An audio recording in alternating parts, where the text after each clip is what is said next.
Welcome everyone, this is Prince Sanjeev. पिछले lecture video में हम लोग बहुत सारे क्वेश्चन डिस्कस किए थे। इस लेक्चर वीडियो में देखेंगे कुछ और क्वेश्चन जिससे हमारा कंसेप्ट और बेहतर हो। देखिएगा क्वेश्चन नंबर 1। यहाँ पर क्वेश्चन नंबर 1, 2 और 3 के लिए हमें कुछ इन्फॉर्मेशन दिया हुआ है ऊपर में, और उस इन्फॉर्मेशन के बेसिस पे हमें इन तीनों क्वेश्चन को सॉल्व करना है। यहाँ पर देखेंगे इन्फॉर्मेशन क्या दिया हुआ है हमें। F x equal to x square plus b x plus c, जिसका ग्राफ हमें बगल में दिया हुआ है। For which length of A B equal to 2 and length of A C equal to 3। Length of A B और length of A C से हमें क्या मिल जाएगा? वर्टेक्स। तो वर्टेक्स हमारा क्या आ जाएगा? -3, 2 and b square minus 4ac equal to -4। B square minus 4ac हमें क्या, हमारा क्या होता है? डी। मतलब डी का वैल्यू क्या दिया हुआ है हमें? -4। हमें वर्टेक्स पता है और डी पता है। अगर यहाँ पर हम मिनिमम वैल्यू का बात करें तो मिनिमम वैल्यू कहां पर आता है? हमारा वर्टेक्स पे। और मिनिमम वैल्यू यहाँ पर क्या हो जाएगा हमारा? 2। मतलब -d/4a का वैल्यू क्या हो जाएगा हमारा? 2। तो यहाँ पर डी का वैल्यू अगर हम रखें तो क्या बन जाएगा? -d minus times of -4/4a equal to 2। तो यहां से a का वैल्यू क्या आ जाएगा हमारा? हाफ। तो a का वैल्यू हमारा आ चुका है। अभी भी हमें b और c फाइंड करना है। b का वैल्यू हमें कहां से पता चलेगा? -b/2a से, जिसका वैल्यू क्या है हमारा? -3। वर्टेक्स पे ही होगा ना, तो -b/2a इक्वल टू -3। यहाँ पर अगर आप a का वैल्यू रख दे हाफ, a हमारा आ चुका है, तो a का वैल्यू अगर हाफ रख दे तो वहां से आपका b का वैल्यू क्या निकल के आ जाएगा? 3। तो a आ चुका है हाफ, b आ चुका है 3। अब हमें सिर्फ c फाइंड करना है। c फाइंड करने के लिए b square minus 4ac equal to -4 है ना हमारे पास। तो यहाँ पर b का वैल्यू अगर आप 3 रखेंगे और a का वैल्यू हाफ रखेंगे तो c का वैल्यू यहाँ से निकल के आ जाएगा हमारा क्या? 3 का square -4 times half into c equal to -4। तो यहाँ पर c का वैल्यू हमारा क्या निकल के आ जाएगा? 13/2। तो a का वैल्यू हाफ, b का वैल्यू 3 और c का वैल्यू 13/2। अब देखेंगे क्वेश्चन में हमसे क्या क्या पूछा है। क्वेश्चन नंबर 1 में हमसे क्या बोल रहा है? The value of a plus b plus c is equal to half plus 3 plus 13/2। क्या हो जाएगा हमारा? 10। कौन सा ऑप्शन मैच कर रहा है? D option. तो डी ऑप्शन हमारा करेक्ट हो जाएगा। नेक्स्ट क्या पूछा है हमसे? The quadratic equation with rational coefficients whose one of roots is b plus under root of a plus c। a b c का वैल्यू रख दीजिए। क्या बन जाएगा हमारा? 3 plus under root of half plus 13/2। क्या बन गया? 3 प्लस √7। मतलब हमें वो क्वाड्रेटिक इक्वेशन चाहिए जिसका एक रूट क्या है? 3 प्लस √7। हमें पता है कि अगर एक रूट 3 प्लस √7 है तो दूसरा रूट इसका कॉन्जुगेट होगा। कॉन्जुगेट क्या हो जाएगा हमारा? 3 माइनस √7। तो हमें वो क्वाड्रेटिक इक्वेशन चाहिए जिसका रूट क्या है? 3 प्लस √7 और 3 माइनस √7। क्या होता है हमारा? X square minus sum of root times of x plus product of root. Sum of root हमारा क्या हो जाएगा? 3 प्लस √7 प्लस 3 माइनस √7। क्या बन गया? 6। तो सम ऑफ रूट है हमारे पास 6। और प्रोडक्ट ऑफ रूट का बात करें मतलब 3 प्लस √7 मल्टीप्लाई बाय 3 माइनस √7। क्या बन जाएगा हमारा? 3 का स्क्वायर -7 मतलब 2। तो क्या बन जाएगा हमारा? X square minus 6x plus 2 equal to 0। कौन सा ऑप्शन मैच कर रहा है हमारा? A option. तो ए ऑप्शन हमारा करेक्ट हो जाएगा। नेक्स्ट देखेंगे, नेक्स्ट हमसे क्या बोल रहा है? Range of g x equal to, और g x A B C इसमें इन्वॉल्व है। सबसे पहले ए बी सी का वैल्यू रख देंगे तो ये क्या बन जाएगा? Half plus half times of x square plus 3 plus 2 times of x minus c minus half. तो ये हमारा क्या बन गया? X square plus 5x minus 6। X square plus 5x minus 6, ये क्या है हमारा? G x. यहाँ पर क्या बोल रहा है? इसका रेंज पता करिए व्हेन x बिलोंग्स टू -4 से 0। तो सबसे पहले यहाँ पर अगर हम बात करें कि अगर x बिलोंग्स टू r होता है तो इसका मिनिमम वैल्यू क्या होता है हमारा? -d/4a। और x का किस वैल्यू के लिए होता है हमारा? -b/2a। तो सबसे पहले यहां पर देखेंगे -b/2a -4 से 0 के बीच लाई कर रहा है कि नहीं। अगर -4 से 0 के बीच लाई करेगा तो मिनिमम वैल्यू तो वहां पर ही होगा, और अपने मिनिमम से कम तो कहीं पर हो नहीं सकता है। मिनिमम -4 से 0 है ना, तो सबसे ज्यादा मिनिमम हमारा कहां पर आएगा? वर्टेक्स पे। वर्टेक्स से तो कम कहीं पे मिनिमम हो ही नहीं सकता है। तो अगर वर्टेक्स लाई कर रहा है तो वर्टेक्स पे ही मिनिमम हो जाएगा। और मैक्सिमम कहां पर होगा? बाउंड्री पॉइंट्स पे। -4 पर चेक कर लेंगे वैल्यू क्या आ रहा है, 0 पे चेक कर लेंगे वैल्यू क्या आ रहा है। इन दोनों में से किसी एक पे मैक्सिमम आएगा। तो सबसे पहले यहाँ पर बात उठता है कि वर्टेक्स लाई कर रहा है कि नहीं -4 से 0 के बीच। देख लेते हैं यहाँ पर। X square plus 5x minus 6 है हमारा जी एक्स। तो ये -b/2 है हमारा क्या हो जाएगा? -5/2 मतलब -2.5। -4 से 0 के बीच लाई कर रहा है, मतलब वर्टेक्स -4 से 0 के बीच लाई कर रहा है, और वर्टेक्स पे ही सबसे ज्यादा मिनिमम होता है। तो मिनिमम हमारा वर्टेक्स पे ही आ जाएगा। और क्या आएगा यहाँ पर? -d/4a। अगर हम -d/4a यहाँ पर कैलकुलेट करें तो हमारा क्या हो जाएगा? माइनस टाइम्स d हमारा क्या हो जाएगा? 5 का स्क्वायर -4a मतलब 49 माइनस 49 अपॉन 4a, ये हमारा हो जाएगा 4, मतलब माइनस 49 अपॉन 4। तो हमारा मिनिमम वैल्यू वर्टेक्स पे क्या आ रहा है, माइनस 49 अपॉन 4। तो मिनिमम वैल्यू तो हमारा आ चुका है माइनस 49 अपॉन 4, और मैक्सिमम कहां पर होगा, या तो -4 पर या तो 0 पर। अगर -4 पर वैल्यू कैलकुलेट करें तो ये हमारा क्या हो जाएगा, 16 -4 का स्क्वायर प्लस 5 इंटू -4 माइनस 6, क्या बन गया हमारा, -10। -10 आ रहा है, -4 पर वैल्यू क्या आ रहा है, -10, और 0 पर वैल्यू क्या आ रहा है, -6। तो मैक्सिमम वैल्यू हमारा क्या हो जाएगा, -6। -6 बड़ा होता है ना -10 से, तो मैक्सिमम वैल्यू क्या हो जाएगा, -6, और मिनिमम वैल्यू क्या हो जाएगा, -49 अपॉन 4, और इन दोनों के बीच में ही इसका वैल्यू आएगा। तो रेंज हमारा क्या हो जाएगा, -49 अपॉन 4 से लेकर के -4। तो सी ऑप्शन हमारा करेक्ट हो जाएगा। तो इस तरह से इस क्वेश्चन को हम सॉल्व कर सकते हैं। लेकिन एक केस मान के चलते हैं कि -4 से 0 के बीच वर्टेक्स लाई नहीं करता, तो मिनिमम वैल्यू कहां पर आता है, -4 से 0 में से किसी एक पर मिनिमम वैल्यू आता है और किसी एक पर मैक्सिमम वैल्यू आता है। जिसपे -4 पर वैल्यू चेक करते हैं और 0 पर चेक करते हैं, जिसपे मिनिमम आता है वही हमारा मिनिमम हो जाता है, और जिसपे मैक्सिमम आता है वही हमारा मैक्सिमम हो जाता है। लेकिन वर्टेक्स लाई कर रहा है तो वर्टेक्स पे ही हमारा मिनिमम आएगा, क्योंकि वर्टेक्स से तो कम कहीं पर आ ही नहीं सकता है एक क्वाड्रेटिक एक्सप्रेशन का वैल्यू। तो इस तरह से क्वेश्चन नंबर 3 को हम सॉल्व कर सकते हैं। नेक्स्ट देखेंगे क्वेश्चन नंबर 4। क्वेश्चन नंबर 4 में हमसे क्या बोल रहा है, find all values of a for which the inequality, और एक इनइक्वालिटी दिया हुआ है, satisfied for all x belongs to r. मतलब यहाँ पर बोल रहा है कि जो क्वाड्रेटिक एक्सप्रेशन है वो एक्स का सभी वैल्यू के लिए लेस देन 0 है। तो सबसे पहले अगर इसका ग्राफ इमेजिन करें तो ग्राफ हमारा कैसा बनेगा, डाउनवर्ड पैराबोला, जो एक्स एक्सिस को कट तो दूर का बात है, टच तक नहीं करेगा, क्योंकि एक्स का सभी वैल्यू के लिए क्या है, लेस देन 0। तो नीचे नीचे ही चला जाएगा, एक्स एक्सिस के नीचे नीचे चला जाएगा, डाउनवर्ड पैराबोला और एक्स एक्सिस के नीचे। तो अब यहाँ पर अगर हम इसका एक्स स्क्वायर का कोएफिशिएंट का बात करें तो एक्स स्क्वायर का कोएफिशिएंट कैसा आएगा हमारा, लेस देन 0। दूसरा, एक्स एक्सिस को कट तो दूर का बात से टच तक नहीं कर रहा है, तो डी हमारा कैसा आएगा, लेस देन 0। मतलब एक्स स्क्वायर का कोएफिशिएंट लेस देन 0 और डी लेस देन 0 के लिए हम सॉल्व करेंगे तो वहां से जो कॉमन वैल्यू हमारा निकल के आएगा वही हमारा फाइनल ए का वैल्यू होगा। तो इस तरह से क्वेश्चन नंबर 4 को हम सॉल्व कर सकते हैं। नेक्स्ट देखेंगे क्वेश्चन नंबर 5। क्वेश्चन नंबर 5 में हमसे क्या बोल रहा है, for what value of A do the graph of the function y equal to 2ax plus 1 and y equal to a minus 6 times of x square minus 2 not intersect। मान लेते हैं कि ये इंटरसेक्ट कर जाता तो किसी एक पार्टिकुलर x पे दोनों का y का वैल्यू सेम होता, किसी एक पार्टिकुलर x पे दोनों का y का वैल्यू सेम आता। तो यहाँ पर अगर दोनों का y का वैल्यू सेम आता तो हम मतलब बोल सकते हैं 2ax plus 1 equal to a minus 6 times of x square minus 2, 2ax plus 1 equal to a minus 6 times of x square -2 होता हमारा बराबर होता। तो सबको अगर एक तरफ लाएंगे तो ये क्या बनेगा हमारा क्वाड्रेटिक। अगर ये इंटरसेक्ट किया होता तो x का कोई ना कोई वैल्यू यहाँ से निकल के आता, x का कोई ना कोई वैल्यू यहाँ से निकल के आता। लेकिन यहाँ पर क्या बोल रहा है कि ये इंटरसेक्ट नहीं कर रहा है, इसका मतलब क्या, x का कोई भी वैल्यू यहाँ से निकल के नहीं आना चाहिए, मतलब x का कोई भी वैल्यू से सेटिस्फाई नहीं करना चाहिए, मतलब इसका रूट ही नहीं होना चाहिए। अब जब इसका रूट ही नहीं होना चाहिए तो d हमारा कैसा होगा, less than 0। D less than 0 के लिए सॉल्व करिए, वहां से आपका ए का वैल्यू निकल के आ जाएगा।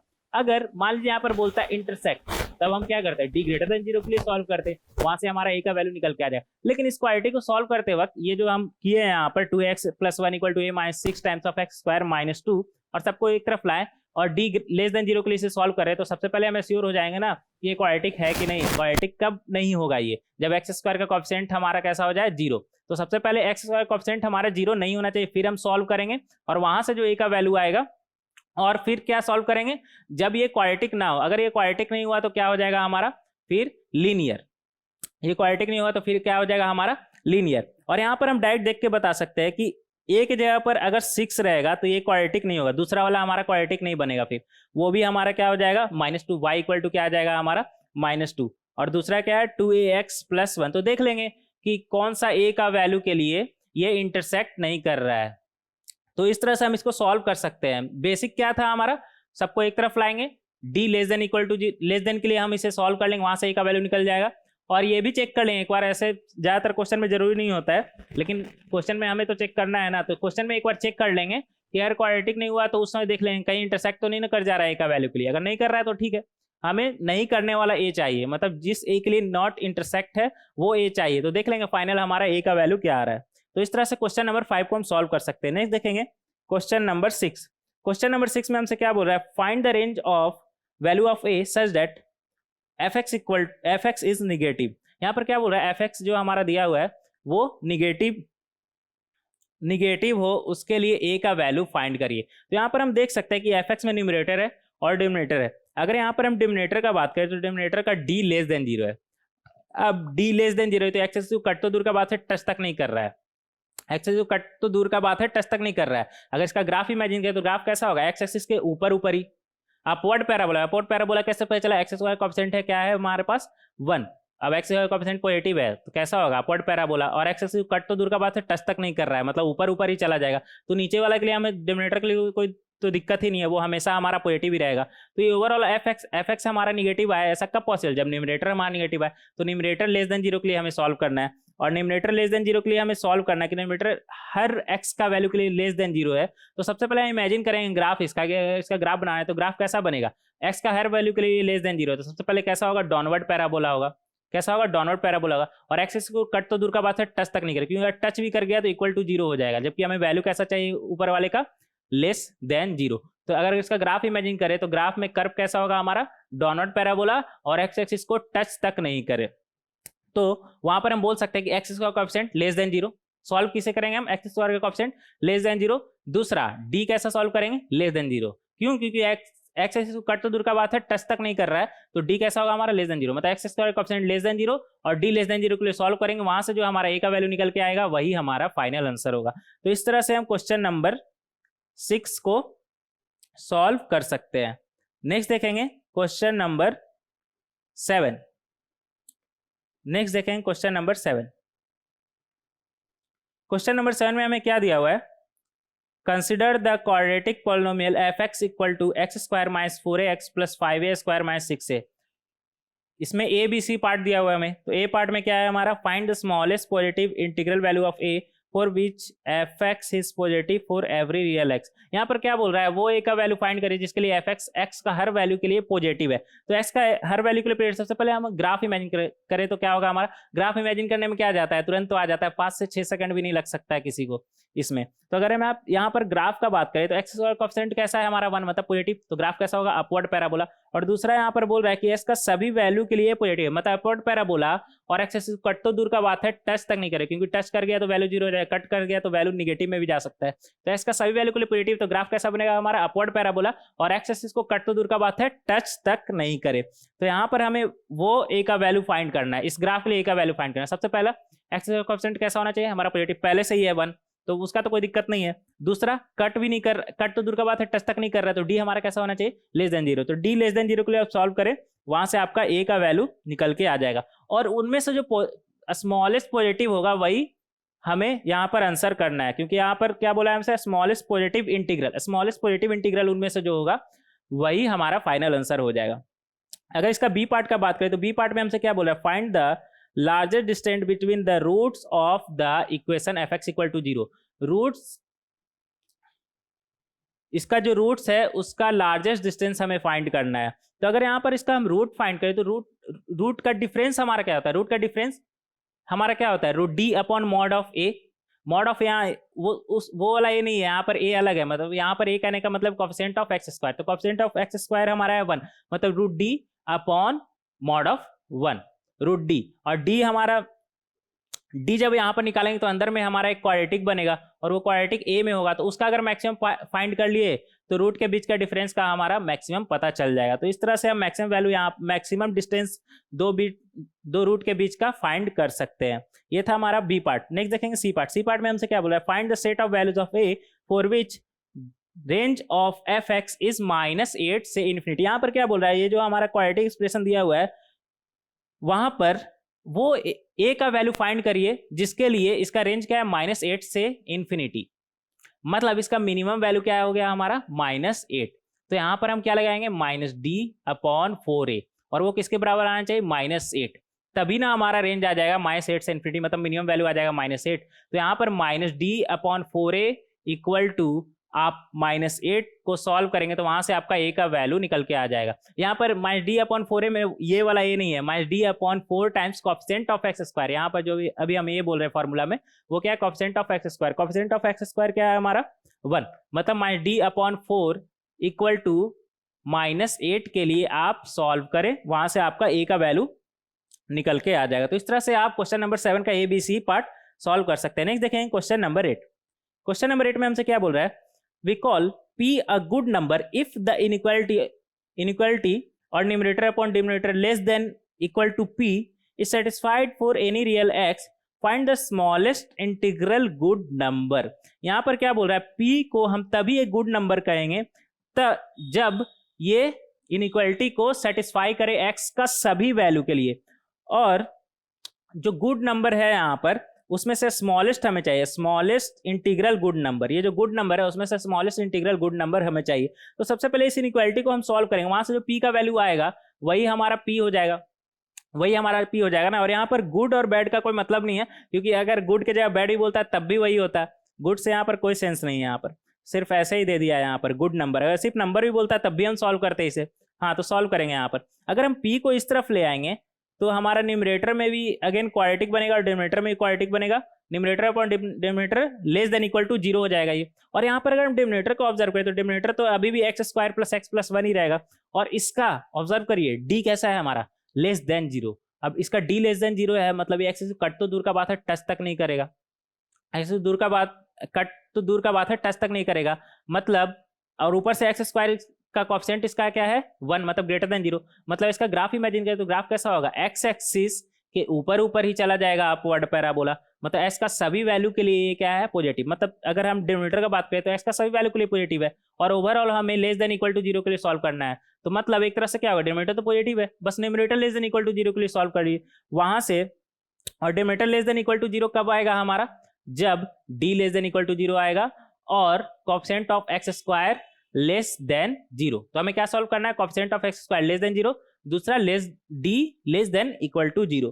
तो इस तरह से हम इस क्वेश्चन को सॉल्व कर सकते हैं। और यहाँ से जो P का वैल्यू निकल के आएगा उसमें से स्मॉलेस्ट इंटीग्रल गुड नंबर हमें सिलेक्ट करना है, मतलब स्मॉलेस्ट इंटीग्रल नंबर हमें सिलेक्ट करना है, तो वही हमारा फाइनल आंसर हो जाएगा। तो इस तरह से क्वेश्चन नंबर 8 को हम सॉल्व कर सकते हैं। नेक्स्ट देखेंगे क्वेश्चन नंबर 9। क्वेश्चन नंबर 9 में हमसे क्या बोल रहा है, find the value of a for which -3 से बड़ा और 2 से छोटा, ये जो बीच वाला चीज है वो -3 से बड़ा और 2 से छोटा, is valid for all real x। मतलब ये x का सभी वैल्यू के लिए वैलिड है, x का सभी वैल्यू के लिए वैलिड है, और हमें a का वैल्यू फाइंड करना है। हमें वो a का वैल्यू फाइंड करना है जिसके लिए ये x का सभी वैल्यू के लिए वैलिड है। तो सबसे पहले यहाँ पर हम दो इनइक्वालिटी को अलग अलग सॉल्व करेंगे। ये जो बीच में लिखा है उसको, और इधर क्या है हमारा -3, और लेस देन क्या है ये हमारा 2। तो इन दोनों को अगर हम अलग अलग सॉल्व करेंगे तो वहां से जो हमारा a का वैल्यू निकल के आएगा, और उन दोनों में जो कॉमन a का वैल्यू होगा वही हमारा फाइनल a का वैल्यू होगा।